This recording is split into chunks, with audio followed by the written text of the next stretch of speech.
I know that some of the admin that teachers have to do is writing emails. So this is the prompt that I want to show you. You're sending an email to the parents of one of your students, and this is the prompt that you would use. So you're telling ChatGPT what it is, or the role that it plays. So you're an engaged and concerned grade 5 teacher, and you're worried about your students. So you're telling it that that ChatGPT is a grade 5 teacher. The context is that you're worried about your student. You give the student a name, Tom. I wouldn't put full names in, just from a privacy point of view. So Tom is fine. And Tom hasn't been doing his homework. Please write a letter or an email. I put letter or email in there because if you're asking ChatGPT to write an email, it's going to give you different output than if you ask it to write a letter. So in this case, I want it to be an email. You write into Tom's mom and dad requesting a meeting to discuss this issue, and how you hope that his parents and teachers can support Tom going forward. You say you've got 3 time slots available, and I'm just going to hit enter. And sorry, there we go. Okay, so dear Mr. and Mrs. whoever, I hope this email finds you well. I wanted to reach out to discuss a concern I have regarding Tom's recent homework completion. Over the past few weeks, I've noticed Tom has not been consistently submitting his assignments, and I'm concerned about this might affect his progress. And it goes in, done.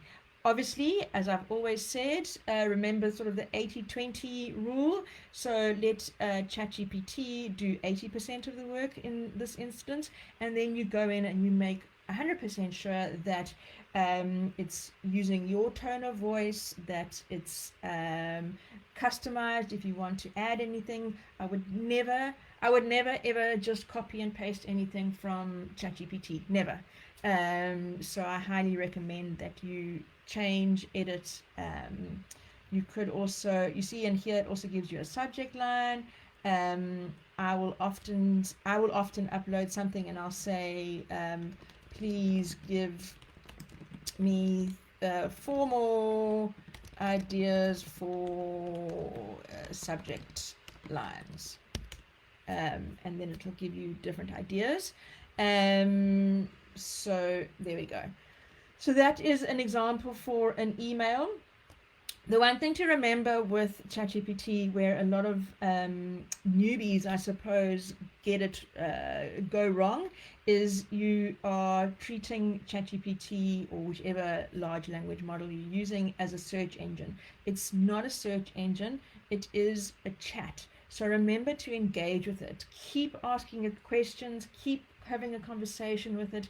You don't have to just accept the very first thing that it spits back to you.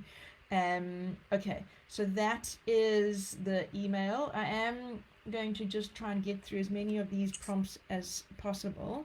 So I know report writing is also something that consumes so much of your time. So I'm not going to go into massive detail for report writing. That is a whole section on itself. But here's one idea. You could go, please write 50 different feedback comments that are similar to good job. And it will give you ideas. And again, print these out, because I know often it's just sort of that mental capacity that it takes to say almost the same thing but say it differently. So I think that's cool. I just want to check that the comments that no one is okay. There we go, all good. Okay, how's it, Andrea? Thanks for joining. Okay, so another admin task that you could get it to help you with is a permission slip. I don't know the ins and outs exactly of who does permission slips and the legalities behind it, but you could ask ChatGPT to generate a permission slip for a school trip. And here is the prompt. Generate a permission slip for a school trip for Mrs. Jackson's grade 4 class to the Apartheid Museum on the 5th of December. Include boxes to be checked if the student is allowed to be photographed for the class newsletter. Include a note that students must be at school dressed in their formal uniform by 7:30 and will be back at school by 1 p.m. And there we go. It's as easy as that. Hit trip details. Lunch. I don't think that I asked to put lunch in there for me. No, it didn't, but it's given that because the kids are only going to be back by 1 o'clock, so it's so clever that it knows that they need to take lunch and water. And how cool is that? It gives you everything, and all you need to do is you hit this little copy icon at the bottom here, copy, and take it over to a Google Doc, and paste it there, and there you have it, done. Again, you'd have to update it, you'd have to edit it, you'd have to make sure that you're happy with it, but how easy is that, saving you a whole lot of time. Sharon, excited to finally join in live. Thank you for joining us live and for spending 5 or 10 or 15 minutes of your Sunday afternoon with us. I hope you're doing it from your couch. Perfect. Okay, I'm moving on quickly. A newsletter. I presume not every teacher has the responsibility of a newsletter. I'm not too sure. Maybe you do a newsletter for your class. But again, it's really simple and quick and easy. Again, a reminder, you want to give ChatGPT as much information as possible. You need that to personalize it, to give it the context, to tell it who it is, what the output is that you want. But then it can make it it can put it into a format that works for you. So here I've told it that you're a grade 3 primary school teacher, you needed to write a newsletter and update them on the following topics. Here I've said that the class has been exploring transport as a theme this month, Titanic in particular, and you've told it what your class has been discussing. You also wanted to know that your school's got a fundraising event and what the parents need to do for that, and then a reminder of the school holidays. So I mean, look, it's still going to take you some time to write this all down, but you don't have to worry about making it flow nicely or that the language is 100% correct. You can just literally give it that sort of data, I suppose, and then ChatGPT will do the work for you. And it breaks it down, so it puts it into sort of a nice readable format with nice headings, quick and easy just to glance over it. So for the busy parents who are getting 1,000 emails in their inbox, this is perfect, right? Again, you'd go in and make sure that it's got your tone, your voice, and then so to show you what I did for my email, I'd say, that's great. Please could you create a version of this that I could send to the parents on my class WhatsApp group. And Pinky, hello. Oh my goodness. Haley. And clearly Sunday afternoon is the time to do these lives. That's cool. Thanks for joining, everyone. That's very cool. Okay, so here is the WhatsApp version, more concise, more informal, and you could tell it you wanted it to be, please make that even shorter, and this is where I encourage you to remember to keep having a conversation with it until you have your end result. So there it just makes it shorter. So that is an example. Okay, So you would be able to use ChatGPT to write a letter of reference by just adding a few details. Absolutely, Heather. Absolutely. So you would, instead of worrying about the format and the grammar and making it sound professional, that I don't mean it like that. But then your role as the human behind the tech is to make sure that you're giving, this is for a reference letter, is to make sure that you're giving ChatGPT the right data to use, right? So then you're going into detail about that person that you are giving a reference about, and don't hold back on that. Don't just go into ChatGPT and say, please write me a reference letter about Tulani. He's been a great teacher. No, you want to actually go in and write that the person's a great listener or engages beautifully with the children, and give examples and talk about their character, and then ChatGPT will turn it into a good format for you. So I hope that makes sense.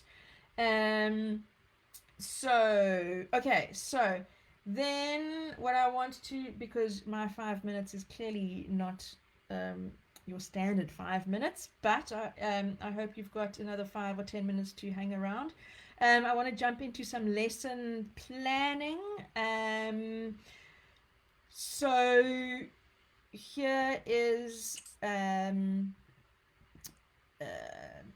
a grade, so you are a grade 4 teacher, and I'm sorry, I realized that I'm now focusing a lot on sort of the junior grades, but please, this is just to show you examples of what you can do, and you can use this or make it right for whichever grade or class you are teaching. But here is the example. You're a grade 4 teacher following the CAPS curriculum. And because ChatGPT has been trained on data from everywhere, it understands what you mean when you say CAPS curriculum, or IEB, or Cambridge, or whichever curriculum it is that you're following. So that's always useful to put in there.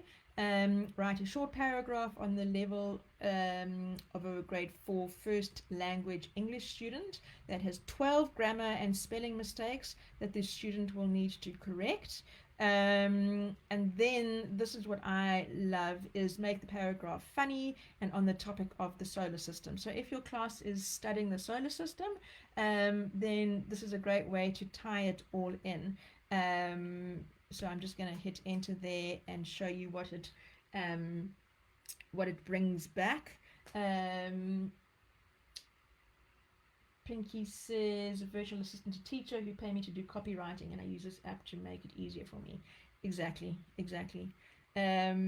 Cool. So here is the fun paragraph. The solar system is a very interesting place. Did you know that Jupiter has lots of moons? If you lived on Mars, you'd need to wear a helmet because there's no air. Also, the sun is a star, but don't look at it too long or you'll go blind. Planet Earth spins so fast, it's amazing we don't all fall off. This paragraph has 12 grammar and spelling mistakes for your students to find and fix. Now, if you were like me and you were doing this for a grade 11 poem or something like that, you could also ask for the answers if you were a parent helping with homework. Please provide me with the answers and show the answers. And then it'll bring up with the correct. And there, it's so clever that it puts whatever the answers are in bold. Honestly, it just blows my mind every single day. So here is another prompt that I want to show you. You are a grade 1 teacher who uses the Reggio Emilia approach. What are some simple games that our grade 1 class can play to help them learn how to count to 100? And again, you don't have to be in a Reggio Emilia school, but this would just give you different ways to teach the same thing in your classroom. So yeah, just and now it's going to go. Yeah, so some simple examples. I didn't ask it for how many, so it's given me 5. You could carry on and ask it to give you 10 more or 20 more. You could say, give me some examples using things that are already in my classroom. So yeah. Christopher is saying something interesting is that it will also remember previous prompts and apply to the new ones that you make. Absolutely, absolutely. It does learn your who you are, which is amazing. Oh, I like this one, and I use it often in my house when, and I can only imagine at like 12 o'clock for teachers who have got especially the young students, when you've been asked about 24,921 questions, and poor little Johnny is the final kid to ask a question about the black hole, and you're finished. You could just say, please explain black holes to a 5-year-old. And this just gives you different ways to explain something, and it uses it's speaking to a 5-year-old. You could apply that to a college student, or please explain black holes to a 12-year-old who's fascinated with dinosaurs. So that, and I'm just really giving you all sort of ideas here. It really is just almost the extent of your imagination is how much you can use these tools. So here we're going into some sort of deeper lesson planning now. You're a grade 7 teacher in South Africa. Again, just giving it context. I could say following the IEB curriculum. Please provide me with an 8-week lesson plan, whether it's 8, 5, 12 weeks, whatever, to teach my class entrepreneurship in a fun and engaging way. We have 2 lessons per week that are 30 minutes each. And then you're telling it again, the goal is for the class to host a market in the last week where they sell items to the rest of the school. Students must work in teams of 2 or 3 when preparing for their market day. So I'm hitting enter there, and I'm just going to see what it comes back with. And it's now giving you a 8-week lesson plan. It's giving week 1 is introduction to entrepreneurship. What is entrepreneurship? Lesson 2 is idea generation. Discuss different types of businesses, service, product, food. And then the activity there is each team of 2 to 3 students chooses an idea for their business. Okay, so that's cool, but I still I've been thinking so much today, and so I get this, but I actually want some more help, ChatGPT. So I'm going to say, cool, thanks. Please can you create the lesson 2 for me? Let's see what it says. Okay, it gives you the objective, it gives you the duration, it gives you the lesson outline, it gives you examples, and ask the class if they can think of other examples, brainstorming business ideas for 10 minutes, sharing ideas, choosing ideas. So it's broken down your 30 minutes into that, and then a wrap up with homework. You could ask it to give you could you give me an exit ticket for this lesson? And there it goes. Exit ticket. What business ideas did your team decide on? What excites you the most about your business idea? And so on. Another thing you could do to go in here, you could say, provide me with different ways I could informally assess that the students have understood this lesson. And there it gives you some ideas. So I hope that helps. What else do I have here? Okay, cool. A few more. Do I have time for a few more? I know that I'm going over. So I completely understand if anyone jumps off.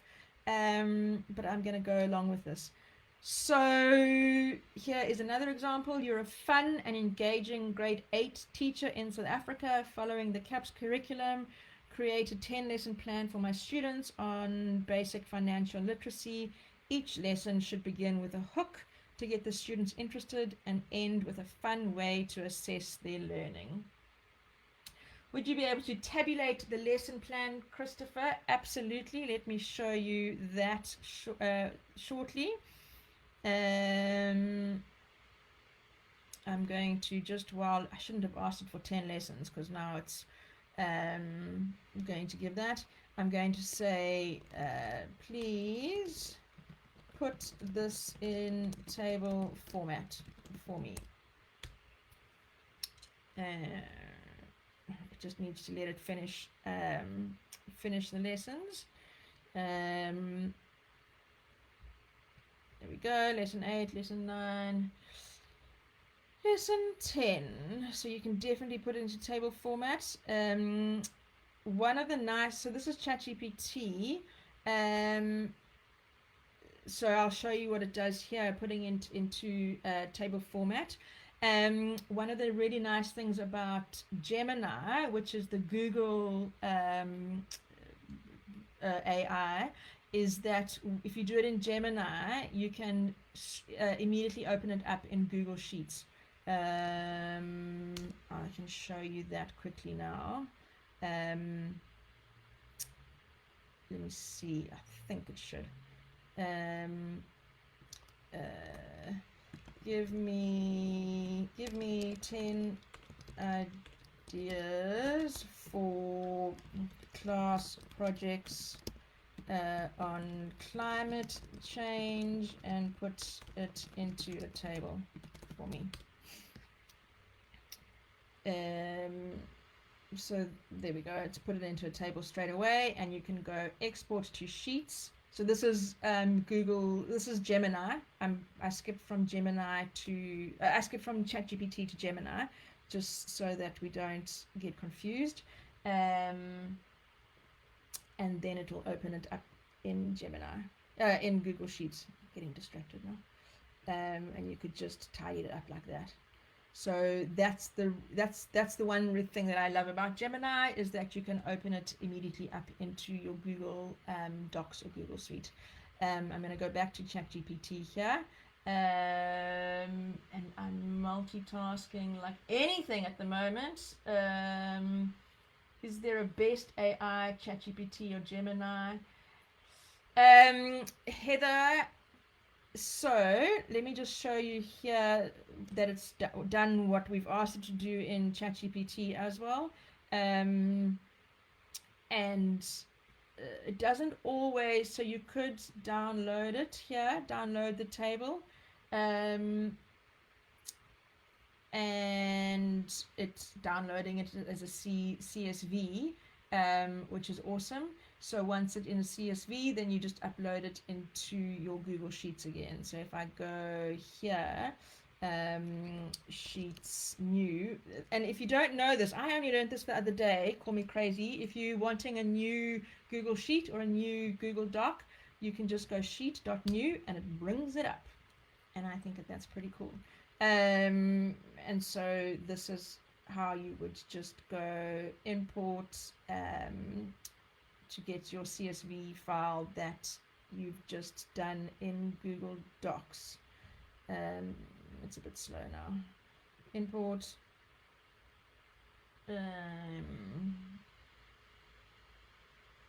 recent. No. Okay, but you get the idea. You would just import your CSV file that you've just downloaded from ChatGPT. I can show you that if you need to know. Okay, so okay, we're back to, sorry, I got distracted with me. Get distracted? Never. So now we've got the 10 lessons for the grade 8 for the financial literacy lesson plan. You've got the topic, you've got the hook, you've got the activity, and you've got the assessment, okay, in your table. What I love this prompt. Please include a variety of project ideas for this lesson plan, taking into consideration various learning styles that the children in my class have. So I just know as a mom, the way that my two children learn are completely different. I've got a very hands-on child and then also a very auditory child. So if they can have sort of a variety of options of projects, makes me very happy, makes them very happy, and makes the learning happy. So I love this prompt. So it gives you project ideas for visual learners, auditory learners, kinesthetic learners, interpersonal learners, logical. I mean, how cool is this? It gives you the tools that they can use, the lesson links, and the project. Blows my mind. And again, you could put this into a table. You could also say, please create rubrics for these for project 1 and 2. You could do it for all of them, but just for the sake of time, I just want to show you how you could do that. Again, I just want to, I will keep reiterating, this is what ChatGPT is putting in. At no time would you copy and paste this. You would always go in, make it your own. You know your children, your students, you know what you want from them, you know what your outcomes are. So I would 1000% go in and edit this. But the time that this saves you as just sort of the starting point, I think is invaluable, I hope. Cool. And then my final prompt for this, for a project, I suppose, could be provide me with some fun ways we could embed this learning through providing real world scenarios that will help my class understand this concept further. And it gives you a real world system, real world examples. I just blows my mind. I think sometimes you've almost got to be careful of like not going too far down the rabbit hole just because you do have all of this data now at your fingertips. Don't let it sort of overwhelm you as well. It's the same as with all of these AI tools that we have at our fingertips now. Don't let them overwhelm you. Don't try and learn 10 new AI tools. Choose 1, 2, maximum 3 that you're going to focus on. And stick with them. Beware of the shiny objects, which is rich coming from me, but beware of the shiny objects. And then I have got one more prompt left, which I think is quite cool, and then we will call it a day. You're a grade 1 teacher and an excellent storyteller. Create a short story to teach your class about the life cycle of a caterpillar. Use the following names of the students in your class to make the story funny and personal, and then you give the names: Fallon, Troy, Onati, Miles, and Mbali, and you have a story to tell your class at the end of the day, depending on what you've been teaching during the day. Perhaps you've had a day where there's been conflict, or there's been a child that's been upset because of X, Y, and Z. You could then take that, ask ChatGPT to write a quick little story that you can tell at the end of the day, and see how you go. And you can see at the bottom here how ChatGPT then prompts you for more prompts, and then so they now tell you, oh, hold on, you can also act it out, which is cool, right? So now it's telling you for tomorrow how you can get your class to act out the life cycle of the caterpillar. Didn't even have to ask you for that. Okay, so that is it for today. I hope that I have sparked some of your imagination. Again, just use this, and encourage your peers and your colleagues to use this. Share the prompts that work for you. Share the ideas that work for you. Talk about it in your staff room. Like, just go geeky about it, and and share with what works and what doesn't work, right? Because as much as you find what does work, there will also be stuff that doesn't work, and that's okay. That's what learning is all about.